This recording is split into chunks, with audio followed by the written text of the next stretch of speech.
it on. Talk that it's like two different podcasts in I know. one. I love it though. But you know, you got Turn Up with T.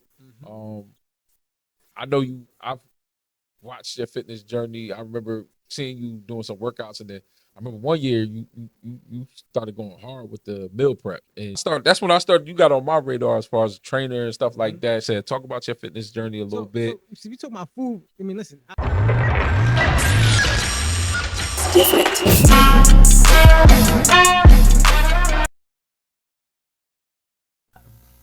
I've been doing this for a long time. So Right. I graduated college with a sociology degree. Had no idea what I wanted to do. I played football for FCS now, 1AA at the time. What school? Stony Brook University in Long Island. So Oh yeah, we were pretty decent.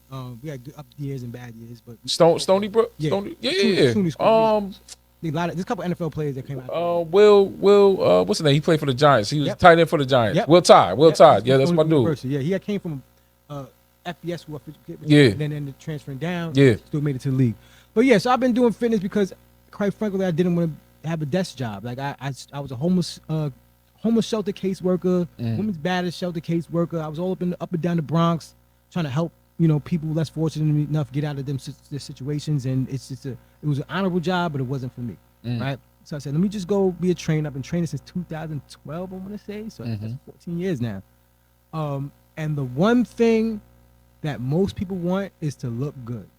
I don't care who you are on this planet, you want to look your best. Because if you look your best, you're going to have more confidence. If you have more confidence, you're going to feel better. People, unfortunately, treat you better when you look better. I don't make the rules. That just is what it is. If your body looks a certain way, people will automatically, they don't know you, they will treat you better than if you were out of shape and sloppy. That's just how it goes. So I always wanted to help people look their best and feel their best. And the one thing that I learned out of all these things is like you can know all the workouts, all the hard HIIT style stuff, the CrossFit, the high rock style workouts. If you don't eat properly, none of that matters. So my thing was always helping people that did not know how to eat, take them slowly from their current eating lifestyle and bring them closer to the things that's going to help them achieve the body that they want. And I've tried so many different diets throughout my life. I've had a coach for myself who was amazing. I had two coaches that were really, really good to help me become completely shredded just off the base of have this much protein, have this much carbs, do this much cardio, and it took my physique to a totally different level than even when I was doing it by myself and I had a good physique. So I'm just very passionate about trying different things to help people, achieve their fitness results, which most of the time is going to be some form of fat loss. Because when you're overweight, not saying that the big boys and the big girls don't look good, because we know that's not true. Because the big boys, Right. and the big girls, It's how you carry it. Yeah, it's how you carry it. But the majority of people are going to look better with a low body fat percentage, and they're going to be healthier with a lower body fat percentage. That's what's up. Your business is Turn Up with T. Tell us a little bit about it. So I'm my own brand, Turn Up with T. My name is Tarrant Anderson. So I always try to have a high energy kind of brand, and when I'm around people, I want to have high energy and be contagious and lift them up no matter what they're going through. That's from fitness. I also DJ, so my DJ sets are typically going to be more high energy. I started getting into DJing because of fitness. Been interested in DJing for a long time, but we all know that when you are a fitness coach, you are also a DJ at the same time. If you have terrible music selection and you are a personal trainer, It change the energy of a class. change the energy. Like, not saying that you can't be a good trainer with bad music, but if you're a good trainer and you got good music, it goes together like peanut butter and jelly, and I feel like it just enhances the I'm gonna tell you a funny story. I used to work at Crunch. Yeah. You know what I mean? I ain't giving them no shout outs, but that Zumba class. Commercial. Yeah. Well, anyways. Unless they want to sponsor the podcast, then you're exactly. more than welcome. But when that Zumba class came in, and it was just one instructor, he came in, he had the right music. Man, let me tell you, them ladies, if something was off about that class, they would get angry. Like, I'm gonna cancel my membership. And I think more of it was about the energy and the music, not just the movement of the class. Because they get lost. Once they get lost in the sauce and they just, I'm in here and I'm doing whatever he tell me, it makes such a difference. And that's one story I can add to that. And speaking of Zumba, like, you may like it, you may hate it, you may think it's corny. Anything that gets people to move and sweat is good for that person. Everybody not going to be a hardcore lifter. Everybody not gangster just want to, grunt and groan and throw heavy shit around. I like to throw heavy shit around, but I also like that musical style Zumba stuff that burns calories. Yeah. Grandma could go in there and burn calories and live a healthier life because she's dancing to some Right. Latino tracks or whatever it is that's going on over there, and it's fire for her. Right. I'm not here to judge. There's fitness spaces for everybody. Get in where you fit in, and I'm always going to promote strength training as the cornerstone of fitness because that's how you keep your muscle density, build muscle, bone structure, everything like that. You can raise your metabolism by putting more muscle on your body. So I'm always going to advocate for strength training. But if you could put 2 to 3 days of strength training and then you want to sprinkle in some spin classes, some Zumba classes, some more fun, Pilates class, stuff like that, that's more for you, I'm all for it, man. Just get active. Move and get active, whatever form it is. I used to do my step classes, which I'm considering bringing back in 2026. That's all musically driven. I've burnt 600, 700 calories in an hour just from being on the step board, doing step class to hip hop songs. People, you get lost in the music, you're moving. It's better than sitting on your couch. Everybody not going to get on that treadmill and do 30 minutes on the treadmill non-stop. It's just not enticing for them. You got to meet people where they're at. Some people are already there. They're runners. They love that. Everybody don't love that. But there's different modalities that people can get into to get them healthy. And, maybe they might try that strength class now that they're doing a Zumba class all the time now. It's a segue. It's like what's the gateway drug? Weed's the gateway drug. The other stuff. Yeah. These kind of quote unquote corny, cheesy classes can be the gateway to somebody else getting into strength training and more hardcore forms of fitness. If you follow me. What's one disbelief that you wanna? What's something that you want to dispel about fitness that people often, I'll give you an example. Yeah, give me an example. Like, often women say, "Oh, if I lift weights, I'm gonna look masculine," and it's like, what it take? The amount of work you gotta put in for a woman to even look to have that much muscle and all that other stuff. Like, stop that. But I'm just giving you an example of something that you want to disprove, or you as in your experience is like, nah, that ain't it. So I'm gonna actually stick with that one because hopefully now with so much information on the internet, which sometimes can be a bad thing. We've kind of moved away, but there's still pockets of people that believe in that nonsense. Like a lot of it plays in genetics. There's certain people that have never lifted a day in their life, but they're jacked. Like it just your mama and daddy play a role. If your mama and daddy were jacked, they're probably gonna come out jacked. Yeah. If your mama and daddy is skinny and you skinny, you could lift all the weights in the world. I'm sorry, there's only so much you're gonna be able to do. You're gonna be able to put muscle mass on, but that steroid ass masculine look that women are typically nervous about doing for lifting, it's not happening to you, sweetheart. Like we've all seen women that are built like linebackers, they just strong. Right. That was gonna happen to you either way, but that's your body type, that's your structure, that's your body structure and your genetics. So yeah, you probably shouldn't lift as much. Maybe you could focus on cardio a little bit more, but each case is gonna be individual based off the person, right? I just hate. So this is even a better way of answering the question, not to say that. We're in an era of just general statements being placed on Instagram and people taking that as fact for everybody. If that makes sense, right? Like, advice that's given, it's so general, it may not apply to you. So, like, if I say, for example, don't lift is going to make you bulky, that might be true for somebody. But for the other person, it might not be true. You have to people don't want to dig deeper and do the research for themselves and put them through the gauntlet to figure out what works for them and what doesn't. Right. But all the information being provided on the internet is not for everybody. Take what is useful for you and disregard the rest. There's certain general principles that are, for the most part, going to be good for everybody to follow, but you can't just follow it blindly. And that's what a lot of people do. They see somebody on the internet that is jacked and shredded and like, oh, she got a fat ass and she works out. I'm going to do exactly what she does and that's going to work for me. No, it's not. No, it's not. You don't know what she did to get there. You don't know if she got surgery. You don't know if she already had an ass. You don't know if she built that ass. You don't know, but they're only going to show you what they want to show you because that's what gets clicks and views.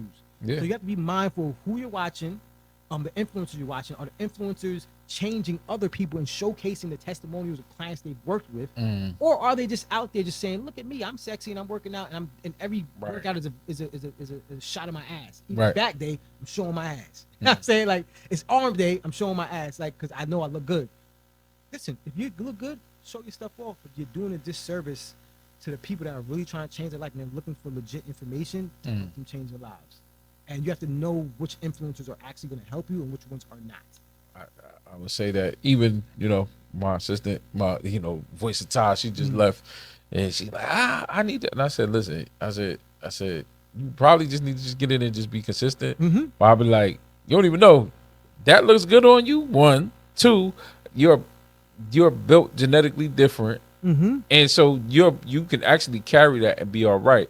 Now you want to get into like body fat percentage and all this other person's age and all that other stuff. Yeah, I get that. But I'm like, you're actually just genetically built to carry that weight in a certain way. Now you want to tone up a little bit, hey, that's fine. But you gotta understand what you really working with. And this is male and female. Yeah. A 175 on a girl that's 5'7", could look different. 175 and another girl that's 175, 5'8", it could look totally different depending on where that weight is placed at. Right? Yeah. So like, one thing too, if you're talking about myths, you should pay attention to the scale if weight loss is your goal. But you also need to pay attention to the mirror simultaneously. Both are important. So like, if you're losing weight or slowly losing weight, but your body looking better and better, clothes looking good, maybe don't pay attention to the scale. Still pay attention to the scale, but you don't have to put so much emphasis. Now you're super overweight, your body don't look good. You know you got a lot of fat to lose. You need to damn well be looking at that scale, and them numbers better be going down week to week to week. Hey, or else you're not gonna look better. And that go for the fellas too, because sometimes we get caught up and he like, all right, like even me when I'm doing my security, when I'm on my security, I'm like, I want to be bigger, but then when you take your shirt off and you're like, nah, bro, like I'm hiding it well, but don't let me get into the fellas, right? Yeah, because fellas for whatever reason have this thing in their head that they have to be over 200 pounds to be a man, right? And I get where that comes from. 200 pounds is this arbitrary number that really means nothing, right? Most men. The average man is going to look better being underneath 200 pounds, look shredded, and being more attractive, less body fat on them. Okay? Big boys. A lot of the big boys, they go to the gym and they just want to lift heavy shit. Right. You already strong, my dude. You already doing 315 for 10 reps. Yeah. You need to go on the treadmill and do some cardio. Still do your lifting, but you trying to get stronger for what? That's for ego. Yeah. You're not going to look better, right? Yeah. You need to do the things that you don't want to do to change your body. You need to get that diet together and get it on that cardio machine while maintaining the strength that you do have. I will say that I'm good for a good ego lift. I'm not gonna lie. It makes you feel good. But in this latest 26 version of myself, I literally been staying away from the ego stuff. I'm like I could actually do better, do more. Work your legs a little bit more. I could do this, I could do that. Yes. And then I was like, I do have a chest day, but I'm like, even that, I'm like, nah, that's okay. Don't go so heavy. You know what I mean? One, because it's your joints. You want to take care of your joints and stuff like that. You don't want to lift heavy all the time. But another thing is like, nah, you have nothing to. I literally had that conversation with myself. You have nothing to prove. It's a point of diminishing returns, right? Right. And what that means is that if you're already a guy that's already in the 2% aisle of strength amongst men. Yeah. For example, like I said, that 315. If you're doing 315 for any more than 5 reps, if you're touching 315, period, unless you are a power lifter at meets and powerlifting meets and you're in that world, fuck, you need to go to 354, 364. First of all, at that point, you're risking more injury, right? And it's not going to make your body look better. If you're able to lift 315 for 10 reps on the bench, you probably have pecs underneath that fat already. You probably have strong ass triceps underneath that fat already. So now if you remove that fat, you're going to look like a superhero, right? And maybe you don't want to look like a superhero. Maybe you are a bouncer, and if you're a bouncer, you probably should keep that fat on. Yeah. To be honest with you, because when it's time, got those on around. Strength to you, I'm not going to lie. You want to be ready for that, all right? Yeah. But if your goal is to be as sexy as possible, right, low body fat wins every single time. Right. Unless you just, if your girl's into the chubby guys, which listen, plenty of women love that. Yeah. That's a preference thing. Maybe you can meet in the middle. Maybe there's this area where like you still got a little fluff to you, but you low body fat, and you able to move a little more. You can do a mile without getting tired. You can climb the stairs, you ain't getting tired. Like maybe it's a middle ground. You don't gotta be straight. It's a lot harder to gain weight than it is to lose weight for the big guys. True. Skinny guys, you got a lot more work to do. But like the big guys, lose the weight, because if you ever want to bring it back, just eat a couple hamburgers. You right back, bro. Yeah, that's true. You right back in 2 months. You know what's crazy? All things one Thanksgiving and one holiday season, you're back. We talk about sports. I was a 200 on the nose guy till I got the Rutgers. Cause JUCO, you ain't eat like unless you go to a top of the top JUCO, you not eating good like that. And then you gotta be lucky if they make something that you like. We had the dorms and the meal plan, but they was eating. I'm not a pasta guy, so they was pasta every other day. And I'm like, I don't Those want are to eat poverty this. meals, man. Yeah, Those are yeah. poverty meals. When I got to Rutgers, it was like, oh, I could have 2 steaks. Yeah. I could have it. I shot up to 215 you quick. gourmet chefs is cooking it up over there. Yeah, You so, eat so healthy. D, I mean, I'm going from the hood to D1. So I could have 2 steaks. Before my walk-on tryout, I literally was like 202. By the time the tryout came, and I'm lucky I ain't overdo it, I was 215 on the nose, and still was able to run like a 4. But then I sacrificed the weight for the speed because I wasn't used to running at that thing. So I did my walk-on tryout,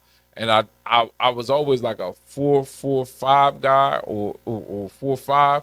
That went down to 4.6 because I wasn't used to running with that extra Weight will weight. slow down your speed. And bro. yeah, If it ain't so muscle and you ain't working on explosiveness at the same time, right. So- And so, like you said, when you want to get that weight up, it's there. it's there. Eat. You just gotta eat. Yeah, Look at America. There's no shortage of obese people in America because we are a gluttonous society. right. Capitalism is in support of gluttony. Like Yeah, the more gluttonous people are, the more money these companies make. They want Right. to eat this bullshit and it tastes delicious. Right. To be honest with you. yeah, That's always the struggle with me too, man. Like my weight goes up and down. Mm. Sometimes I'm in these ruts where like I'm super dialed in and focused, and I'm getting shredded, and I'm eating nothing but lean ground beef, chicken, salmon, and rice and broccoli every day, and I get shredded. Other times, my family's in town. I want to drink. I'm gonna have a couple beers. I'm gonna go party. I'm gonna eat the steak. I'm gonna eat the cupcakes. And I'm gonna do what I want to do. I'm always consistently working out, no matter Yeah. what. The diet changes. I'm personally, even as a trainer, I'm working towards being more controlled with my diet 365 days a year, where I'm shredded probably 90% of the year, and then even when I'm in that 10%, I'm just like not super fluffy, but just maybe 3 weeks away from being shredded again. Right. That's my personal goals. Everybody's goals are different. You may not want to be super shredded. Mm-hmm. And one of the points, if we're going to talk about shreddedness, people have to understand what it takes to get to that level of sexiness. Like, if you're somebody who's already born genetically gifted and you look good, it's going to take you a lot less. But if you're a big boy or big girl and you want to get to that level of like this looking good, and it's like, God damn, what the fuck you doing looking good? There's 2 different levels of looking good, right? There's a lot of work that's going to have to do it, and just jumping into these crash diets and doing 3 workouts a day is not going to get you there. You're going to burn out. It's not going to work. You need a systematic plan where over time you're going to undo some of these habits that you're used to, and you're going to make it a lifestyle. Lifestyle is super key.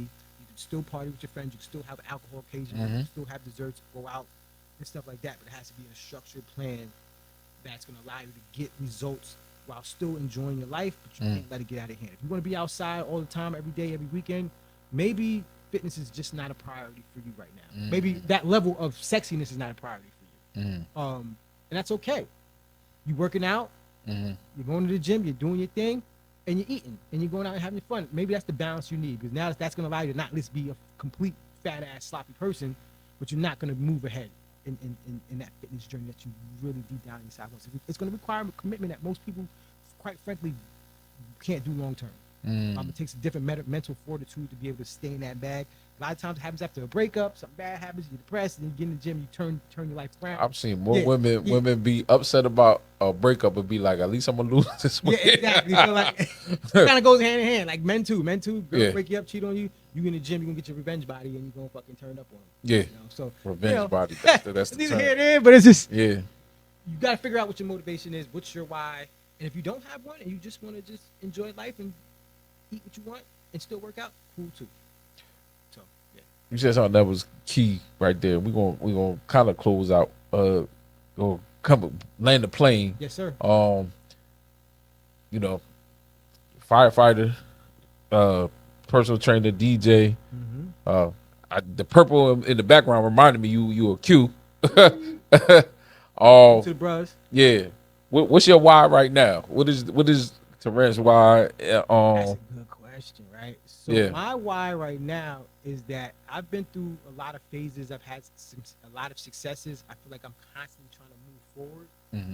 But then you do get to a point where, like, when you feel like you're up a little bit, you kind of get stale, right? You kind of just get complacent. I can't allow that to happen to me, right? I'm a family man now. I have a daughter that I have to work hard for, and I want to be able to provide everything for her. So it's no longer about me, and I'm a lot more financially incentivized now than I was in the past. In the past, I was more of the guy that was about vibes and creating good energy for everybody else, regardless of the income. For me, Mm-hmm. I didn't really care like income. Like I'm comfortable. I have my fire department job is a very good paying job Mm-hmm. with lots of free time on the side. So we're taking care of that way.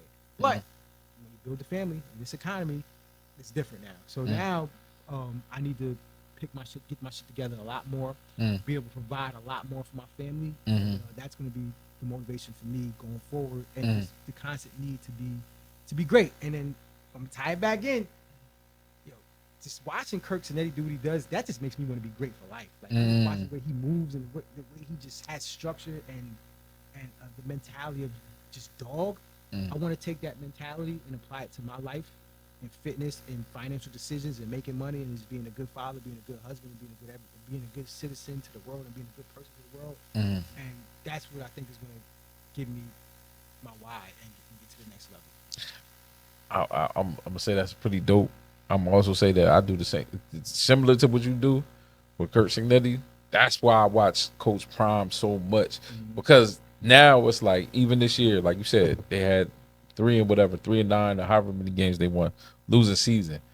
It's almost for me. It's not entertaining, but it's motivation to watch the bounce back. How you gonna bounce back from this? Because you had your son, you had Shador, you had the Heisman winner. You outside of winning the national championship, you had some of the highest of the highs. Shador won the Golden Arm Award. The Travis Hunter won the Heisman Trophy. You did all these things, and for the next year to be trash, whatever for whatever how many close games they lost, whatever. Now to see the bounce back, the focus, obviously the cancer diagnosis was something that he did, and to bounce back from that, and now get refocused on how am I going to really build this thing back up. So what you said is key, and that's part of the reason why I watched so much. You know what I mean? And I had met him back in the day, and me meeting him then and now, two totally different experiences. I ain't gonna go into all of it, but me seeing him now, I understand that level of focus that he had. I understand certain things that he does, why he keeps going back to, trying different things, seeing what works, and then, all right, cool, I know what I need to do now. Now I got to do it. And how he executes. And that is something I can see where you're talking about with Coach Signetti is not just necessarily the thing, but how he executes the program to make it something championship worthy. So I definitely just appreciate you coming in, sharing. You gotta come back again. I had so much fun, bro. Yeah. Yes. And just anything you want to lead the people with. You gave them your why, but where to follow you. Just everything that's important right now. So right now you can follow me, Turn Up with T on Instagram. If you need a DJ Turn Up with T. I'm on TikTok as well, Turn Up with T. I'm around, man. I'm on YouTube. Got a lot of followers on YouTube. You need workout videos for free on YouTube. Follow along workouts. They're there too. A lot of subscribers, a lot of views, a lot of good energy. We here, man. And 2026, we up. And we're gonna do bigger and better things. So. If they want to come check out a class, they can check you out where? Hit me directly if you want to get in shape for the new year. And it's not even about new year, new me. Just about changing life and just becoming a better version of yourself. I'm here for you, so we can work it out. There we go. So that's. I always feel like I say your name wrong. Is it you say, because you say I say Tarrant, but you say Tarrant. It's actually Terrence. Terrence. So I get Tarrant, I get Tarrant, I get Terrence. It's Terrence. Terrence. Yeah. So that's Terrance Anderson. Whatever you call me, I'm not a big stickler for it. Whatever. Yeah. My mom named me Tarrant. That's how you say it. Yeah. I get it all, and I'm cool with it all. It doesn't bother me. I'm not one of those people like, my name is this. I done heard it all. It's cool. Call me T. You call me T, we good. That's T. That's T. Yes, sir. This is the House of Boom podcast. Thank you for coming. We are out. Peace. Oh, peace. Yo, that was fun, my brother. Yeah. I really enjoyed it. Different.